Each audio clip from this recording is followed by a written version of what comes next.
The Davidic Covenant, as presented in the King James Version, KJV, of the Bible, is a pivotal theological and historical document that underpins much of biblical history and messianic expectation.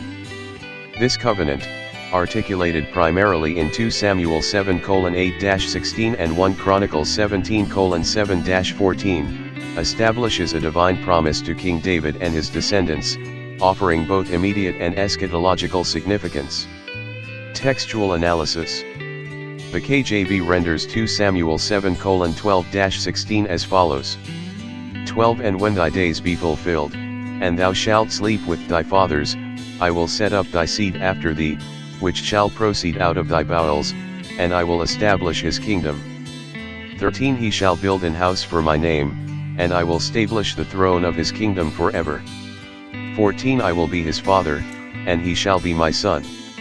If he commit iniquity, I will chasten him with the rod of men, and with the stripes of the children of men. 15 But my mercy shall not depart away from him, as I took it from Saul, whom I put away before thee. 16 And thine house and thy kingdom shall be established forever before thee, thy throne shall be established forever. Commentary. 1 Divine promise and succession. In verse 12, God promises David that his line will continue to rule Israel. The phrase "when thy days be fulfilled" suggests a natural end to David's reign, after which God will install his successor. This successor, traditionally understood to be Solomon, will inherit the throne and build a temple for God, fulfilling David's own desire and preparation for a permanent place of worship. 2 Eternal kingdom. Verse 13 emphasizes the permanence of the Davidic line. I will stablish the throne of his kingdom forever. This promise is central to the covenant and represents not just a dynastic assurance but an eschatological vision.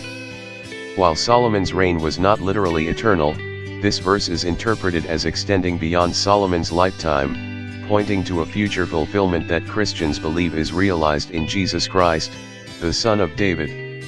3 Father-Son relationship. Verse 14 introduces a personal dimension to the covenant, with God declaring that he will be a father to David's successor. This relationship implies both affection and discipline.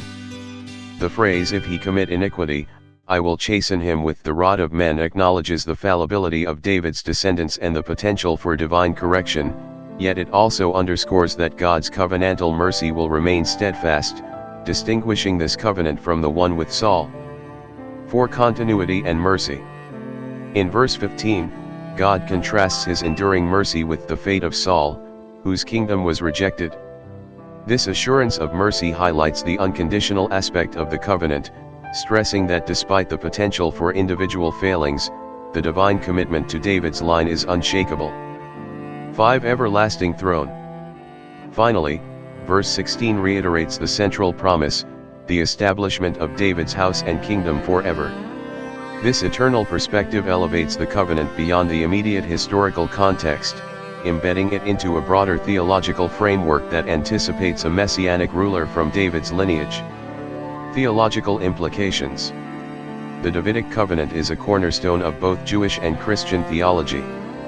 In Judaism, it reinforces the expectation of a future messianic king from David's line who will restore Israel and bring about an era of peace.